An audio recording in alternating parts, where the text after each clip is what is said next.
y'all, welcome to A Kim of All Trades. If you want to see how I created this pumpkin painting, stay tuned. The first thing you're going to need is a variety of colors, probably at least 4.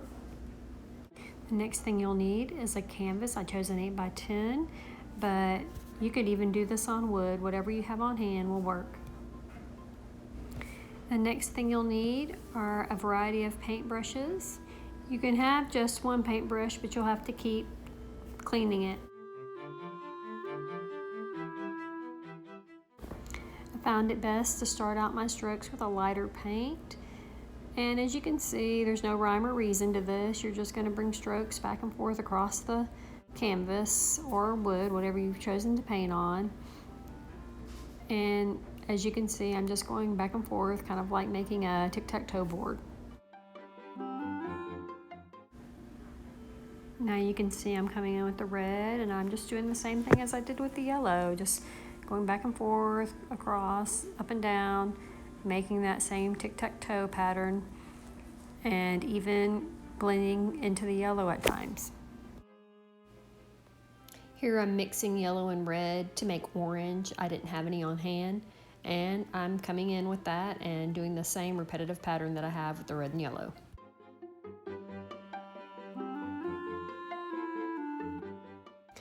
The more colors that you add, the more overlapping that will be done, and that's okay. Nothing has to be perfect. This is a more whimsical painting, and remember, we're not looking for perfection. Here I came back in with some more red. Remember, this is your creation. You create it how you want it to be, and use whatever color makes you feel the happiest.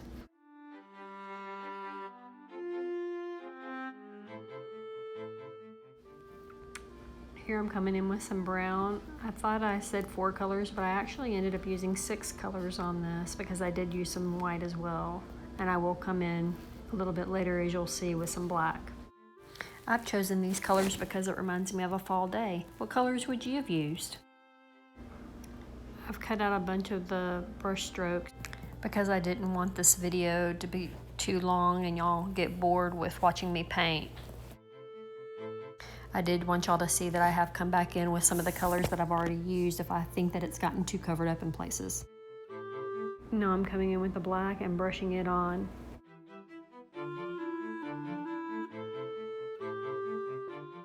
Now as you can see, I'm coming in with the white and doing those same repetitive brush strokes.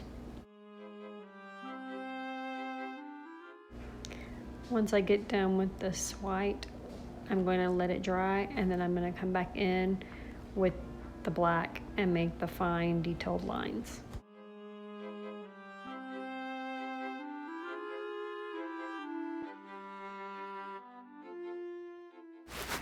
Here I'm using a paintbrush that has a point on it that's used to draw lines with, and I'm coming in and drawing thin lines and thick lines and just placing them throughout the abstract painting. You could probably use whatever kind of paintbrush you want for this step, as long as your hand's steady. Here you can see what the final painting looks like before I paint the pumpkins.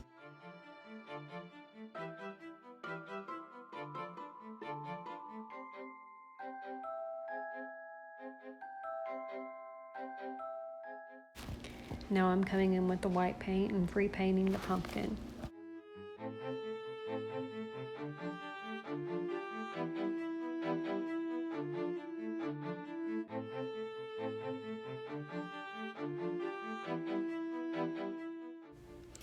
Here I kind of messed up on the pumpkin.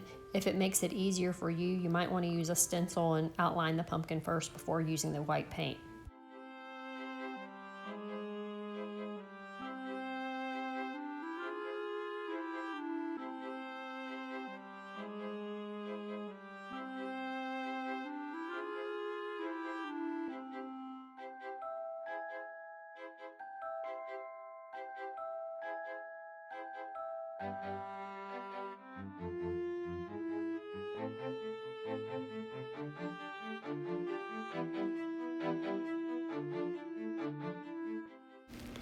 I guess I should have said pumpkins because I do come in and paint a smaller pumpkin with the large pumpkin.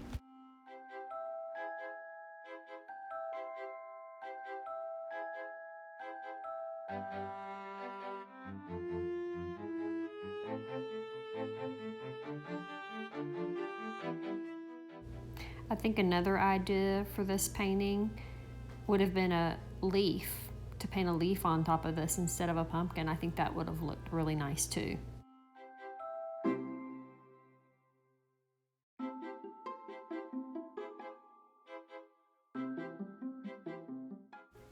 Now I'm coming in with a dry white paintbrush. You want the paint to be very dry, so dab it out.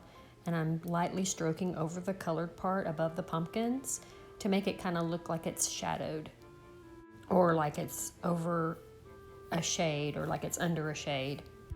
I'm not really sure what you would call this, but you can see the technique I'm using. And I might add, before you start with this white dry brush painting, make sure that plaid abstract painting is completely dry.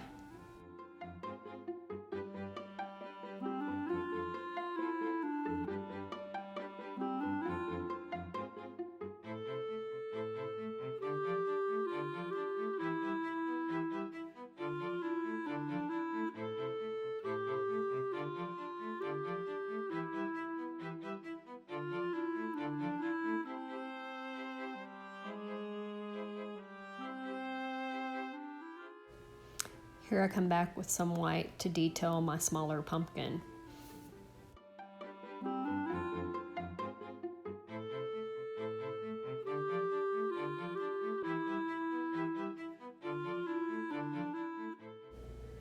Here I'm just touching up and adding some final touches. Just look over your painting and make sure everything is the way you want it to look. Here I'm coming in with a very lightly dampened paper towel and wiping off some of that white because it got a little thick on the corner. All right, y'all, here's a close-up of what the painting looks like. Well, I hope you've enjoyed watching me create this painting. If you have, please give me a like or a thumbs up down below. Also, give me a comment on what colors you would have used for this painting, or if you have any tips on what you think I could have done to make this painting improved, let me know that as well. If you haven't subscribed to my channel, I would appreciate you doing that. Every subscription is free, and it helps YouTube notice me a little bit more and helps me to keep bringing videos like this to you. Thanks again for watching. See you in the next one. Bye. Have a great day.